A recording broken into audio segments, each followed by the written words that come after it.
늦은 밤, 홀로 방 안에 있습니다. 손에는 스마트폰이 들려 있고, 마음은 정처 없이 헤매이며, 가슴은 텅 빈 듯 무감각합니다. 이것은 그저 육체적인 욕망일 뿐이라고, 잠시 해소하면 괜찮아질 거라고 스스로를 타일러 봅니다. 어차피 남들도 다 하는 일이라고, 이게 정상이라고 합리화하죠. 한 번만 더 화면을 넘기고, 한 번만 더 환상에 잠기고, 한 번만 더 누군가의 몸을 상상해 봅니다. 하지만 스스로에게 정말 솔직해질 수 있다면 당신도 느끼고 있을 겁니다. 행위가 끝난 후의 공허함만이 아니라 그것을 갈망하는 그 순간에도 존재하는 깊은 허무함을 말입니다.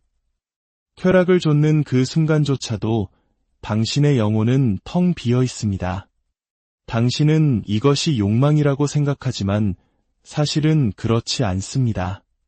그것은 피부 너머의 무언가 더 깊은 것을 향한 굶주림입니다. 이름조차 붙일 수 없는 상실감에 대한 슬픔입니다. 20세기의 위대한 정신분석학자 칼 융은 현대 심리학이 감히 이 문제를 입에 올리기도 전에 이 사실을 꿰뚫어 보았습니다. 그는 이렇게 말했습니다. 인간은 자신의 영혼과 마주하는 것을 피하기 위해서라면 아무리 터무니없는 짓이라도 서슴지 않는다. 우리가 정욕이라 부르는 이 끝없는 갈망과 집착, 그리고 탐닉은 단순히 쾌락에 관한 것이 아닙니다.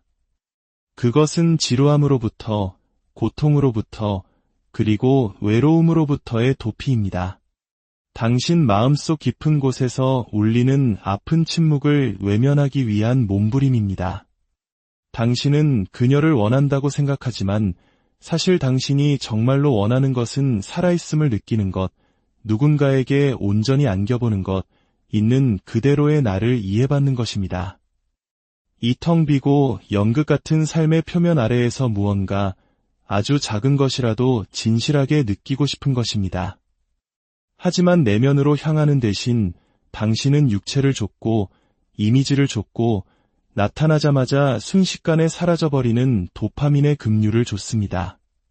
그리고 그 순간이 끝나면 당신은 어김없이 똑같은 공허함, 똑같은 침묵, 그리고 아무것도 채워지지 않은 자기 자신과 마주하게 됩니다. 정욕은 적이 아닙니다.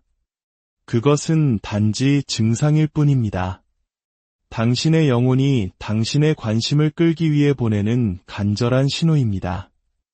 왜냐하면 그 갈망의 밑바닥에는 훨씬 더 근본적인 문제, 바로 단절이 자리 잡고 있기 때문입니다. 당신은 당신의 몸과 연결되어 있지 않습니다.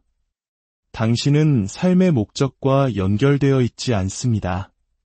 당신은 당신의 진짜 감정과 연결되어 있지 않습니다. 결국 당신은 당신 자신과 연결되어 있지 않은 것입니다. 그래서 당신은 가장 손쉬운 대체물을 찾아 손을 뻗습니다.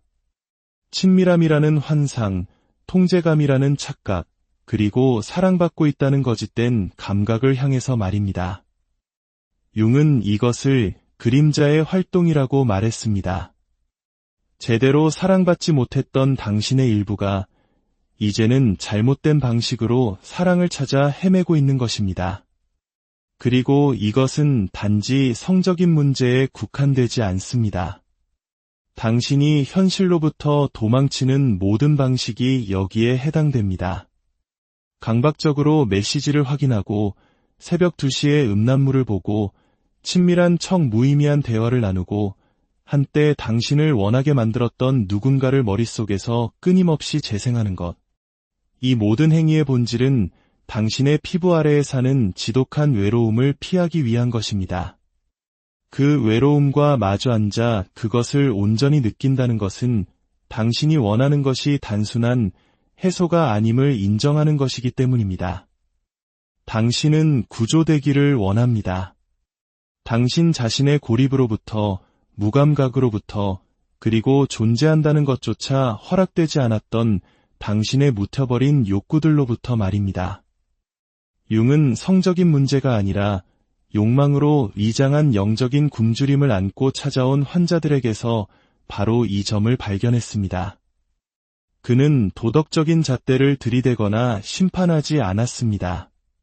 그는 더 깊이 파고들었습니다. 왜냐하면 그는 진짜 질문이 나는 왜 정욕을 느끼는가? 가 아니라 이 정욕은 나를 무엇으로부터 도망치게 만들고 있는가? 라는 것을 알았기 때문입니다. 그리고 이제 그 질문을 당신 스스로에게 던져야만 합니다. 그렇지 않으면 당신은 계속해서 갈망의 먹이를 주면서도 정작 상처는 결코 만져보지 못할 것입니다. 계속해서 육체를 좇으면서도 진정한 친밀감은 느끼지 못할 것입니다. 계속해서 환상에 잠기면서도 결코 이해받는다고 느끼지 못할 것입니다. 계속해서 끝을 보면서도 결코 온전해지지 못할 것입니다. 아무도 말해주지 않는 진실이 있습니다. 당신에게 필요한 것은 더 많은 쾌락이 아닙니다. 당신에게 필요한 것은 더 깊은 현존입니다. 또 다른 타인의 몸이 필요한 것이 아니라 당신 자신의 몸 안으로 되돌아와야 합니다. 계속해서 밖으로만 손을 뻗는 당신의 그 부분은 내면에서 단 한 번도 따뜻하게 만나주지 못했던 바로 당신의 일부이기 때문입니다. 칼 융의 위대한 저서 레드북이 말하고자 했던 핵심도 바로 이것입니다. 성, 권력, 통제가 아니라 통합. 잃어버렸던 당신의 모든 조각들을 다시 모으고 진정한 자기 자신으로 돌아가는 것. 당신의 공허함을 도망치지 않고 똑바로 마주할 용기를 내는 것입니다. 그러니 다음번에 또 다른 앱을 열기 전에, 또 다른 메시지를 보내기 전에, 갈망이 당신을 이끌도록 내버려 두기 전에 스스로에게 물어보십시오. 이것은 정욕인가 아니면 외로움의 가면인가? 그리고 만약 당신이 마침내 도망치기를 멈춘다면 당신의 내면에서 무엇이 당신을 기다리고 있을까요? 칼 융에게 정욕은 결코 단순한 육체적 충동이 아니었습니다. 그것은 영적인 신호이자 무의식이 보내는 암호화된 메시지였습니다. 영혼이 너무 오랫동안 굶주려왔다는 경고등이었습니다. 자신의 내면 세계를 마주하지 않을 때 욕망은 온전함에서 비롯되는 것이 아니라 파편화된 상태에서 터져나옵니다. 당신이 정욕을 느끼는 것은 당신이 나쁜 사람이어서가 아니라 당신의 내면이 분열되어 있기 때문입니다. 융은 레드북에 이렇게 썼습니다. 나는 내 생각의 찌꺼기들, 나의 꿈들이 바로 내 영혼의 언어라는 것을 배워야만 한다. 따라서 갑작스럽고 다급하며 비이성적으로 정욕이 솟구칠 때 융은 이렇게 말할 것입니다.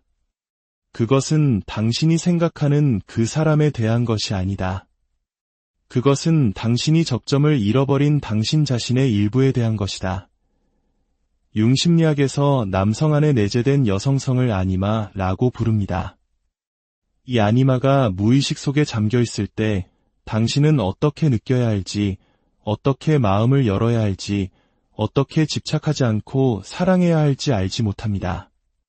그래서 당신의 영혼은 유일하게 아는 방식, 즉 투사를 통해 외부로 손을 뻗습니다. 당신은 잃어버린 당신의 부드러움, 당신의 연약함, 당신의 내면의 빛을 그녀에게 더 씌웁니다. 그녀가 실제로 그런 사람이어서가 아니라 그녀가 당신이 더 이상 접근할 수 없는 당신 자신의 일부를 떠올리게 하기 때문입니다. 그래서 당신이 그녀를, 그녀의 몸을, 그녀의 존재를, 그녀의 부드러움을 갈망할 때 당신은 사실 성적인 행위를 갈망하는 것이 아닙니다. 당신은 잃어버린 당신의 영혼과의 재회를 갈망하고 있는 것입니다. 이것이 바로 그토록 아픈 이유입니다. 아무리 그것을 좇아도 결코 도달할 수 없기 때문입니다. 당신은 다른 사람의 몸 안에서 자기 자신을 좇고 있는 셈입니다. 당신이 자신의 아니마와 단절될수록 당신의 정욕은 더욱 폭력적이고 절박하며 공허해집니다. 끝없이 화면을 넘기고 잘 알지도 못하는 사람들을 상상하고 무언가를 느끼게 해주었던 이미지를 머릿속에서 반복해서 재생합니다. 하지만 매번 끝이 날 때마다 당신은 이전보다 자기 자신에게서 더욱 멀어진 것을 느낄 뿐입니다. 융은 이것이 바로 그림자가 당신을 유혹하는 방식이라고 말했습니다. 악이 아니라 환상으로 말입니다. 당신은 한 인격체를 보는 것이 아니라 당신의 채워지지 않은 욕구, 억압된 고통, 잊혀진 온기를 봅니다. 그리고 당신 내면에서 이 부분들을 통합하지 못했기 때문에 밖에서 그것들을 소유하려고 애쓰는 것입니다. 하지만 사랑과 단절된 정욕은 언제나 무너져 내립니다. 그 누구도 당신이 살아내지 못한 감정의 무게를 대신 짊어질 수 없기 때문입니다. 그 어떤 육체도 당신의 부서진 정체성을 완성시켜 줄 수 없습니다. 그 어떤 쾌락의 순간도 느껴보지 못한 영혼을 치유할 수는 없습니다. 그렇다면 그 다음은 어떻게 될까요? 당신은 더 많은 것을 필요로 하기 시작합니다. 더 많은 자극, 더 많은 새로움, 더 강렬한 강도를 원하게 됩니다. 이제 당신의 영혼은 단지 갈망하는 것이 아니라 굶주리고 있기 때문입니다. 당신은 그 해답이 더 많은 콘텐츠, 더 많은 경험, 더 많은 사람에게 있다고 생각하지만 당신이 하는 일이라곤 당신의 공허함으로 되돌아오는 미로 속을 더 빨리 달리는 것뿐입니다. 칼 융은 이 악순환을 끊기 위해서는 누가 나를 흥분시키는가? 라고 묻는 것을 멈추고 나는 내 안에 어떤 부분을 꺼버렸는가? 라고 묻기 시작해야 한다고 믿었습니다. 당신의 감정, 꿈, 직관, 그리고 깊은 갈망과 다시 연결될 때 정욕은 변모하기 시작합니다. 그것은 신성해지고 창조적이 되며 덫이 아니라 다리가 됩니다. 이것이 융이 말한 통합입니다. 무의식 속으로 던져졌던 당신의 일부를 다시 빛으로 가져오는 것. 그리고 정욕은 바로 당신의 관심을 끌기 위한 영혼의 불꽃입니다. 당신에게 수치심을 주거나 겁을 주려는 것이 아니라 당신이 자기 자신에게서 얼마나 멀리 떠내려왔는지를 보여주기 위한 것입니다.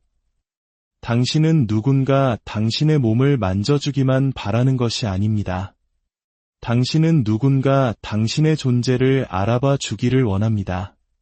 당신은 단순한 해소를 원하는 것이 아니라 다른 누구도 아닌 바로 자기 자신에게조차 보여지지 않고 만져지지 않고 안아주지 못했던 그 존재의 아픔으로부터의 안식을 원합니다. 융이 제시하는 가장 어려운 진실은 이것입니다. 당신이 당신의 영혼과 마주할 때까지 당신의 욕망은 언제나 잘못된 방향을 향할 것입니다. 당신은 계속해서 그림자를 줬고 그것을 사랑이라 부르고 결코 집처럼 느껴지지 않는 품속으로 계속해서 무너져 내릴 것입니다. 당신이 그토록 찾아 헤매는 그 집은 당신이 아주 오래전에 방문하기를 멈춘 당신 자신의 일부이기 때문입니다. 그러니 다음에 정욕의 파도가 당신 안에서 솟구치는 것을 느낄 때 잠시 멈추십시오. 억누르지도 맹목적으로 행동하지도 말고 그저 그 파도에게 물어보십시오. 너는 나 자신에 대해 무엇을 보여주려고 하는 거니? 그 에너지 속에서 자신을 잃지 않고 그것을 느끼는 법을 배우게 되면 당신은 차가워지는 것이 아니라 명료해집니다. 그리고 그 명료함 속에서 당신은 마침내 갈망보다 더 깊은 것을 선택할 수 있게 됩니다. 바로 연결입니다. 도피도, 연극도, 환상도 아닌 온전한 현존. 그리고 그 현존으로부터 정욕이 결코 줄 수 없었던 종류의 사랑이 피어납니다. 만약 이 이야기가 당신의 마음속 무언가를 건드렸다면 당신은 이미 자신에게로 돌아오는 여정을 시작한 것입니다. 이 이야기가 당신의 영혼에 울림을 주었다면 구독과 좋아요를 통해 저희가 이 내면의 여정을 계속할 수 있도록 따뜻한 격려를 보내주십시오. 당신의 작은 나눔이 어쩌면 같은 어둠 속을 헤매는 또 다른 누군가에게 작은 등불이 되어줄지도 모릅니다. 기억하십시오. 당신은 결코 그녀에게 중독된 것이 아니었습니다. 당신은 온전해지는 느낌에 중독되었던 것입니다. 이제 그 온전함을 당신 자신에게 되돌려 주시